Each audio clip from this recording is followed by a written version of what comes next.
welcome back to another episode of the ReThink podcast. Yes! And I'm trying to tell you, Ferris, I missed you. How's everything going? I missed you. Everything is good. Everything is everything? Everything is everything. Look, we just keeping it 100 over here. I know. So look, y'all, we are in for a treat. Yes, we are. So as you know, this whole series, everything we're doing from brought to you by the MLB Players Trust in a relationship and association with the King Center. So again, we just say thank you to them for all that they're doing and providing for this. But yo, today we about to have a conversation with the one and only Keone Kela. And I'm so excited. So excited. So, I don't know if you know, but hey, you want to drop a little bit of information on who he is? So today on our podcast, we have Keone Kela, born and raised in Los Angeles, California. He attended Everett Community College, and he is an MLB relief pitcher who has played for the Texas Rangers, the Pittsburgh Pirates, and most recently, the San Diego Padres. And he is a husband and a father. His wife's name is Capri, and he has 2 children named Kai and Kari. So we're so excited to have you. Yeah, I'm appreciative. I'm thankful to be here, and blessings. I'm really, I'm really privileged to be able to sit here and honored to be able to sit, with you, because you got your ancestors alone, are still guiding you to do that work. And, I hope that we can integrate all verticals and make it work. Yes, so excited. Yeah, so this is going to be a great opportunity, but really just to give us some background on who you are. So obviously, you're from Los Angeles, California. That's a lot by itself. Definitely want to know more about that, but you have a really unique history. You have a large segment of your family that is from Hawaii, but you also have an ethnicity that is African American and black. So can you tell us what your early childhood was like, even growing up in LA, and then how did you even first fall in love with baseball? Yeah, so I guess I'll go back. My mom and dad met, kind of like one of those, those little love stories, hood love stories, 15, 16 years old. My mom played softball, my dad played baseball, and they met at the park, and, they just locked in and kind of went into the generational trend of the 90s babies, but babies having babies, if you will. And so I'm a product of that.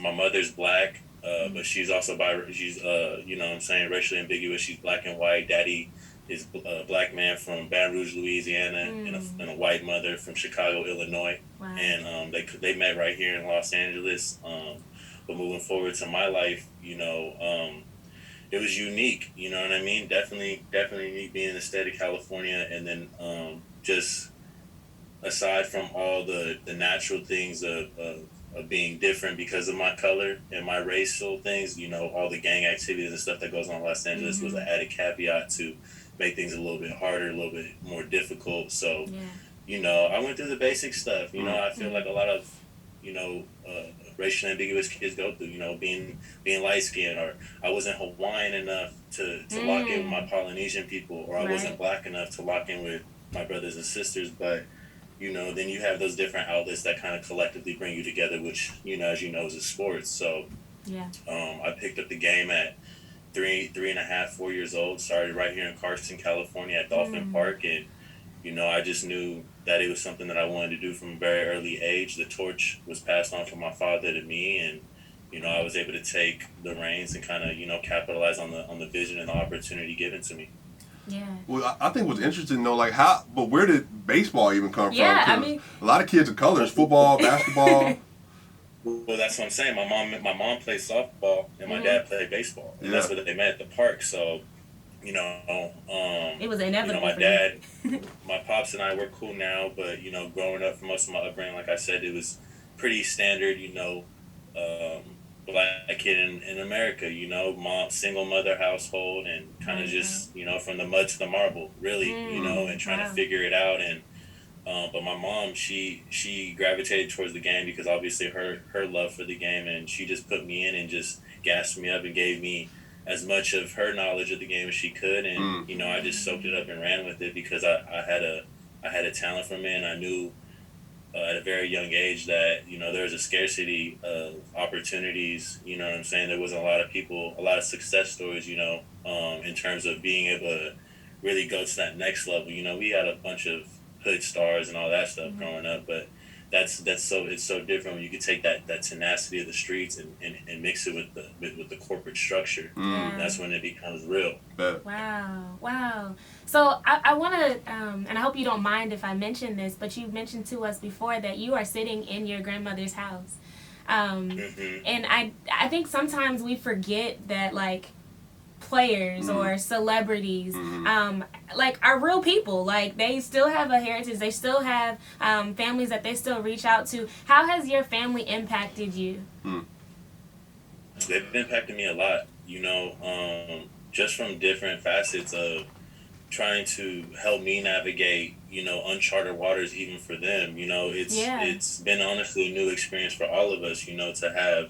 I mean, I'm the first person to go to college, first one to get a high school diploma, first one to, kind of succeed and take, a craft to the next level. And so they've been very supportive, very loving. And, every family has their trials and tribulations when new comes around.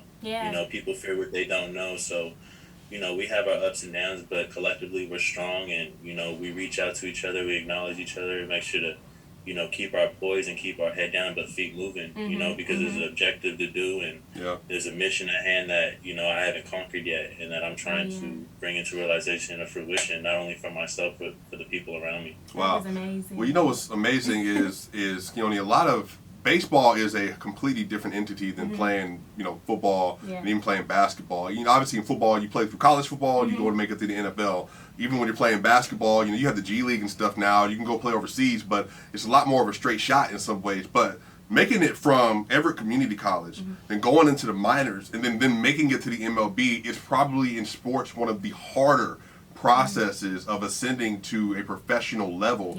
So for you, what do you think it was about you that was able to help you get from going from community college through the minors and getting to the MLB?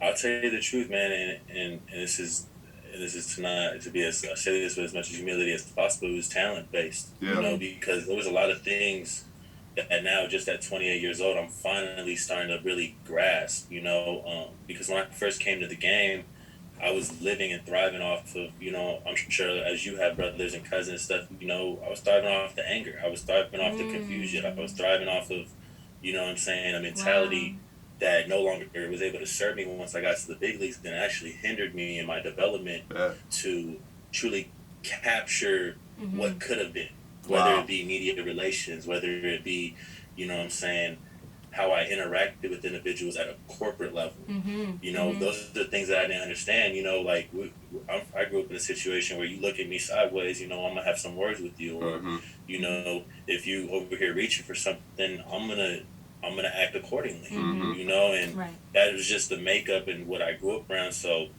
all the little nuances of once you get into the corporate structure were things that I had to learn, were things that I had to learn how to assimilate and adapt to. And that's really just really the hardest part for me. That was the hardest part, was really dropping all the little tendencies of a little boy, and figuring out how to boss up and become a grown man in this game, because there was a lot of slip ups and a lot of things that I did, whether it been combative to authority figures, and feeling like I was pinned down by ownership groups, or my career was under the whim of the next man's voice, and I just had to restructure my mind and understand that hey, you signed up for this. This is what it is. It's the nature of the beast. It is what it is. Either you play or get out, because there's somebody right now waiting to take your job. And so I knew that I just had to really put my feet on the ground and really dive deep into myself and change some things about myself, so I can really take that next jump. Wow. What was that call like? Like when you found out, like, I'm getting ready to play for the MLB, what was that like? Man, I found out while I was sitting in my Cadillac with my homeboys having a regular day. My mom called me.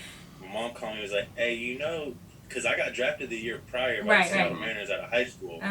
Right? So I'm like, okay, whatever. It was a round that I wasn't even, happy about. Granted, I was appreciative of the opportunity, but I was sitting with my homeboy Denis, a couple of my homeboys, and my mom called me. She's like, you got drafted. I'm like, oh, word? And I just was like, I really just, I was filled with joy. I just know that I had an immediate smile, and I was like, I kind of, for the first time in my life, I felt like, I exhaled and was like, damn, Wow. I did something. I did something that was valued, and that was valuable, that I can actually take as an asset, and change the liabilities in my family's lives. Yeah. So I just wanted to, go out of my way to do that. You know what's so interesting is you're talking so much about emotional maturity and how you handle yourself. And obviously with nonviolence, we talk about that all the time. Oh, yeah. Managing your emotions, how do you engage with people that even if you disagree with, who are not like you, or who might be doing things that are unjust to you. So for you, can you even give us an insight? So when you begin to do some self-discovery and say like, hey, there's some things in my past, there's some habits I might have had, or even experiences I had that I grew up with that were negatively affecting me now. How did you even go about that process of recognizing and then making adjustments to those things to become who you are now? Was really just paying keen attention to those around me. You know what I mean? Everything's pretty symbiotic, so there's a for everything that, basic physics, every action is a reaction. So I just had to be mindful of looking around me in my cipher and see the interactions between whom I was dealing with, because, I already know that I'm a tapped in individual, and that the universe is going to reflect everything that I permeate. Yeah. So I just made sure to change it. I mean, people talk about this frequency and all that stuff. I really just changed the consistency of thought, my patterns, and my habitual, because humans are habitual creatures. That's what they teach us in baseball. And so baseball, truthfully, is one of those games that's been a foundation for my life. And that's why I'm so in love with the game, because it emulates life to a T, from how much failure you go through to just the details that go into the game, which literally are the shift from being a winning team and a losing team, from being a Hall of Famer to an average player. And that's the same thing with life, and that's kind of why I love this game so much, is because, when I'm talking to kids in the hood, whether it be at the RBI program or anywhere, there's so many things that you can learn from the game of baseball that can be utilized when you're out in the real world, because it's a game of inches. Just as the life of, being men of color or women of color, our lives are measured in inches. You know what I'm saying? For real. Very minuscule movements, which can mean life or death. So that's why I really, really love this game. And, I'm impacted by what you guys do, because it gives me an opportunity to create relatability and translate that. Yeah. So when you talk about emotional intelligence, right, and recognizing exactly what you just said, to make it more practical for our listeners and even for myself, what is it like when you lose? What is it like when you lose a game? Like, how do you gear back up to say, like, all right, I got to go back at this again? Or how are you, like, in the 9th inning and, like, we haven't put anything on the board yet, but we're in the 9th inning and we're still playing. What do you go through to keep your mind going? For me, I really just focus on keeping things as simple as possible. In a world that's so complex, I think simplicity is the best thing. And so when I go up there, I just really try to focus on my mechanics and the things that I can't control. And once the ball leaves my hand, whatever happens, that's neither here nor there. All I can focus on is the process. The result is, if me being successful, would only be a byproduct if I locked in and did, handle my business. And so for me, I just never allow myself to get too high or too low. I try to stay even keeled through it, because, I've got my ass whooped in this game, and it's embarrassing to a degree, but after you go through it a couple times, you get your licks, and it doesn't mean much. People getting on the phone and seeing your DMs, threatening messages, or you're garbage, or they up under talking under your photos of your lady, talking about she need to let you go. They talking crazy on the internet. Wow. The internet's undefeated. Yeah. But I've just learned to really just be accepting of it. I mean, life itself, life itself is a miracle, for us to even be here, to go through the gestation period of not only being in the womb, but then to be able to get to our age past 18 is a significant achievement. Yeah. You know what I'm saying? I'm sure you guys saw that thing with Kanye, with Drink Champs, right? Where he made that statement about, 50% of our deaths, of Black American deaths, is abortion. Yeah. You know what I'm saying? So there's just a lot of things that that I've learned from the game of baseball in terms of emotional intelligence that I'm just really trying to like lock in. So, I could live that, when I'm preaching it, what I'm saying, I stand on that. Yeah. So, there's been a tremendous amount of things that have happened in our society, and obviously, for you, Keone, with everything that's happened with inside as an athlete and with the MLB, and then everything that's kind of happened socially with the pandemic, with social injustice, you are also involved with the Social Justice League as well. So can you give our listeners some insight on how you've been able to process things over the last several years with what's happening in the world with police brutality, from the pandemic with COVID-19 to really how MLB's responded to all of this, and then you being a part of that? Can you give us some insight on how that's affected you on and off the field? Yeah, so we'll start with personal first. In terms of personal, it was definitely nerve-wracking, I think for the first time, everybody felt vulnerable. It didn't matter how much paper you had, religion, color, creed, it did not matter. Everyone was stripped of something to whatever degree that may be. And it hit me, but it was a situation where it was honestly one of the best things that ever happened in my life was to have that pandemic, because it gave me an opportunity to be introspective in a way that I've never been. It gave me an opportunity to look in the mirror and really see how things were and attack things that I had put off for so many years because of my career in baseball. So I was able to acknowledge the things that I wasn't attending myself to that really brought me sadness in my life. Whether it be, spending more time with my son, because I have a son from a separate situation from when I was younger. And then, me being an athlete playing 7-8 months out of the year, it created some separation between me and my firstborn. So that was something that I was able to address, which now I'm having more peace in my heart. I'm having more harmony in my heart because I was able to lock that in. Granted, I wasn't out here cutting up and just running around the streets doing. I'm out here building myself. I'm trying to build up, and so that's one aspect. I also got to look at different things in terms of just other business ventures that I really care about, whether it be creating custom shoes, where me and a couple of friends, Jesse Woods and this guy named Isaiah Shield, we have a shop in Dallas, Texas, where we buy authenticated, Gucci, Goyard, different types of bags and stuff like that. We deconstruct them and then repurpose them on any of your lifestyle shoes that you may love, know. Everything. So we buy Hermes silk scarves and make baby outfits for them. We make dog leashes, dog collars, chairs, anything you can think of, we make it. You know what I'm saying? And so that's the way that it affected me. It just gave me a bigger opportunity to really see who Keone was, because I think I got so caught up in my career that I lost certain parts of myself, and I just had to really tap back in with who I was, because I became so corporate, straight up. I jumped in that hamster wheel, and so I had to, it was a good thing for me. And then as far as baseball, that was really hard.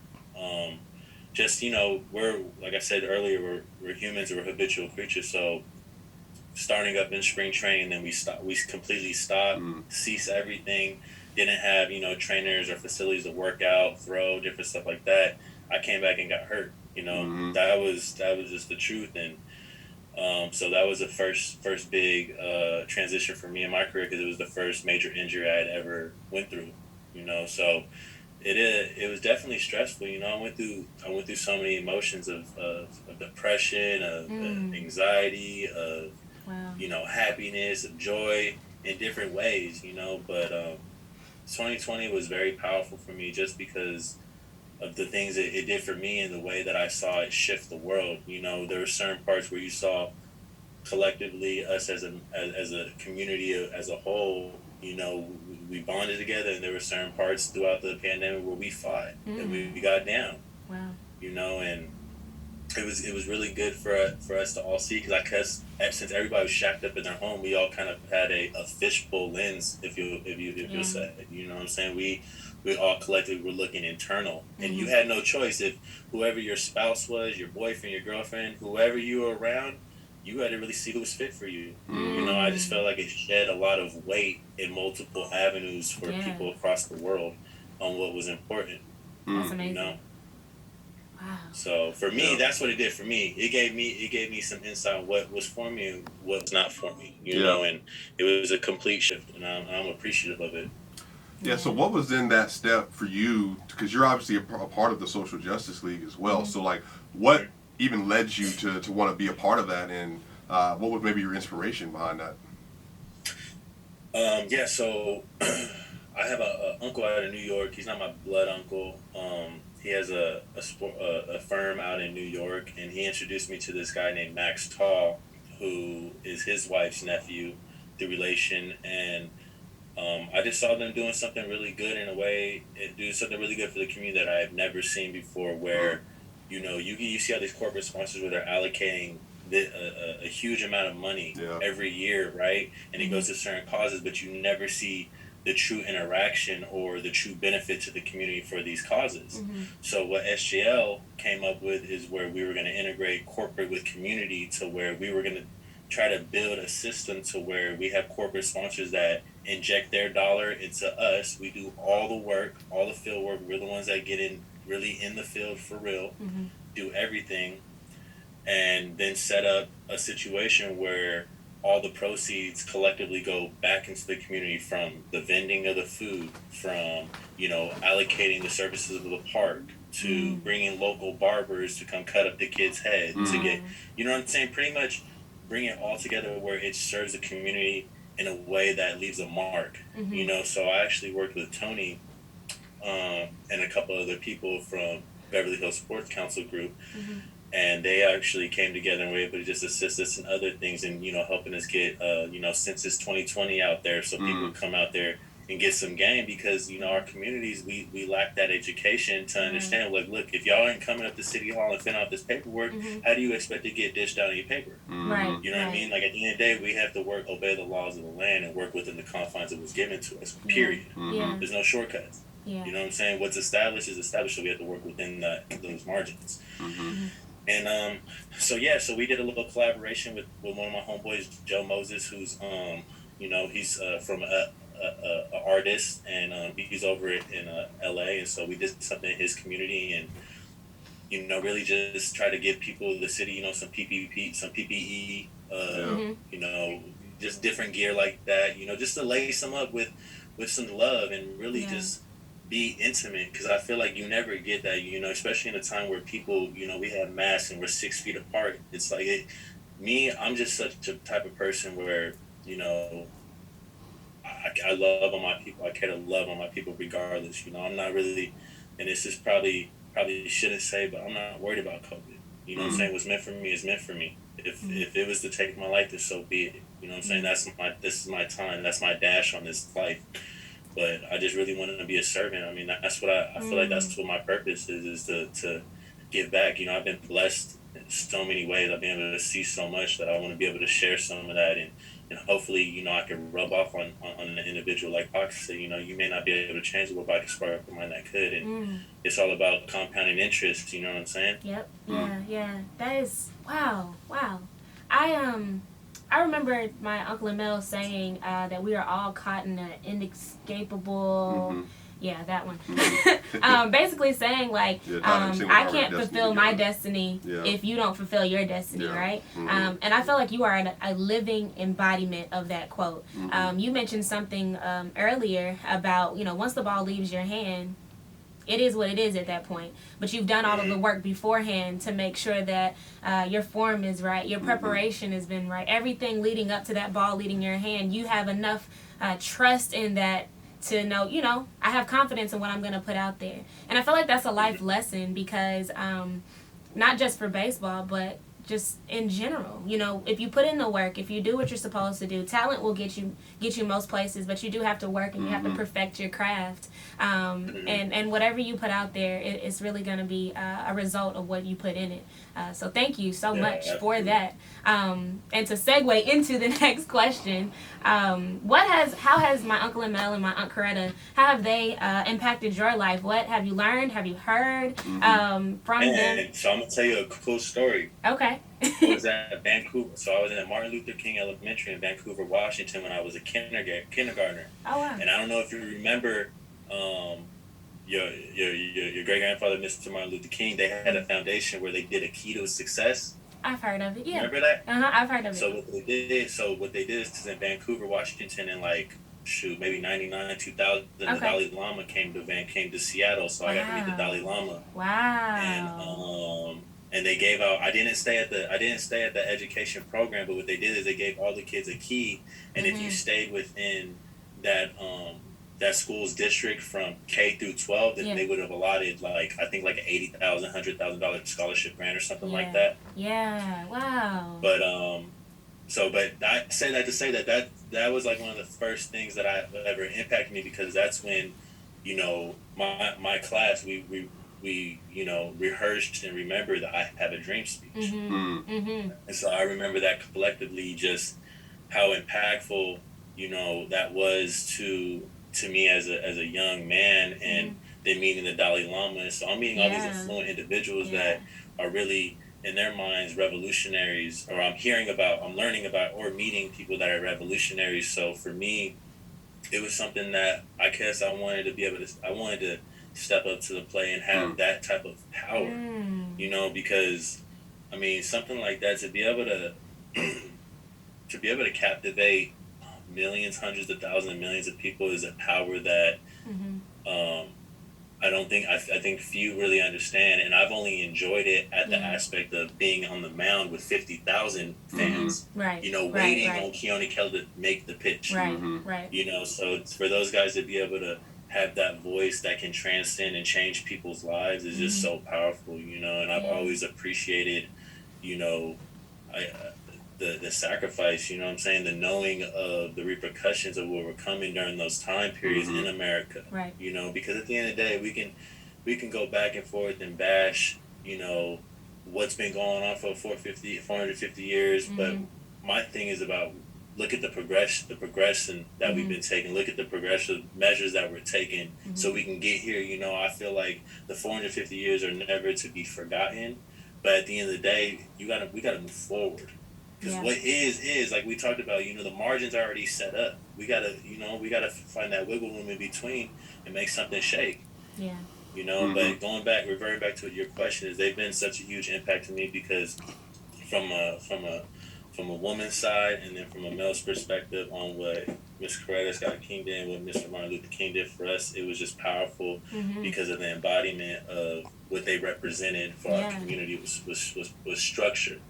Was something that we don't really got. You know what I'm saying? And so that right there alone is powerful, and if we can use that as a template, it's not to say everything, regardless of what people's personal beliefs are, regardless right or wrong or indifferent, a structure and a system, a template was left behind for us. You know what I'm saying? And you use it how you use it, but if you don't use it, you lose it. You feel me? So it is what it is, and I'm really impacted by what they do, because, or what they've done is, because now it is generating new leaders. We're starting to be able to take these individuals and add them to our Mount Rushmore, if you will, as collective of people that are you know what I'm saying, that are projecting this way of being. Like we're breaking barriers beyond measure. And so they're the catalysts and pioneers. Wow. In terms of the transition from slavery to us for real being able to walk in different restaurants, wear suits, go on dresses and step out with your man, or whatever you're doing. And it's interesting because amazing. The quote that you referenced earlier is from a letter to Birmingham jail, and it reads specifically, "Injustice anywhere is a threat to justice everywhere. We are caught in an inescapable network of mutuality, tied in a single garment of destiny. Whatever affects one directly affects all indirectly." So again, Keone, that speaks directly to the work that you're doing now, the work you've been doing since you've been with MLB, and work you'll continue to do. So I mean, that is so apropos. Mr. Martin Luther King, his one of his quotes is tatted on my rib. You know what I'm saying? The ultimate measure of a man is not where he stands in moments of comfort and convenience, but where he stands in moments of challenge and controversy. And those are things that I try to live by. And I got that tattooed on me when I was 16 years old. And I put it on my ribs because it was something I wanted to breathe. It is just amazing to me how, when you mentioned it to us about the keys to success, and so this is really like a full circle moment. Just as he read that quote, like, I don't think that you are in the MLB. I don't think that anything that you have done up until this moment was strictly for you. Everything that you are doing now is impacting the lives around you. I pray that this podcast will affect millions and millions of people who can hear about your story and notice that, you know, when God opens up these doors for you, it's not enough to just walk through them, but you open up every single window and every nook and cranny that you can so that you can bring everybody else along the journey with you. And that's how we win in every generation, as my Aunt Coretta would say. She would say that struggle is a never-ending process. Freedom is never really won. You earn it and win it in every generation. And so I know you mentioned how everyone is our Mount Rushmores, but you're so humble. You're so humble. But don't discredit yourself in the work that you're doing, because you are a part of the pillars of our generation, and moving forward in what we can do to make a better community. So thank you so much. I just know that we have a lot of work to do. You know, we have a lot, but the veil is being lifted. It is. So that's the good part. Yeah. That's the good part, is that, you know, that forbidden fruit right here. Forbidden fruit. The phone. Everything is tangible and accessible if you choose to cite your sources and look. Yeah. So it's about, you know, putting forth the effort. That's all we gotta do is put forth the effort. Everything, all the magic is already locked in. You know what I'm saying?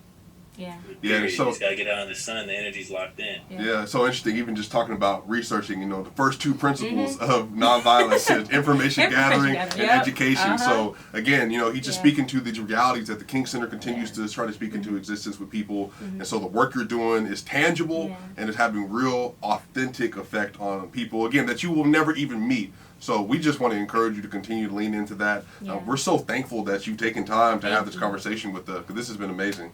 This has been so amazing. I'm grateful. I appreciate you guys too, and I look forward to, you know, once I start doing my rounds around America, you know, I would be honored if y'all pulled up and came to a game, or you know, whatever. We sit down and get some food and just chop it up and you know, build beyond this podcast. Is that, you know, hey, each one teach one, right?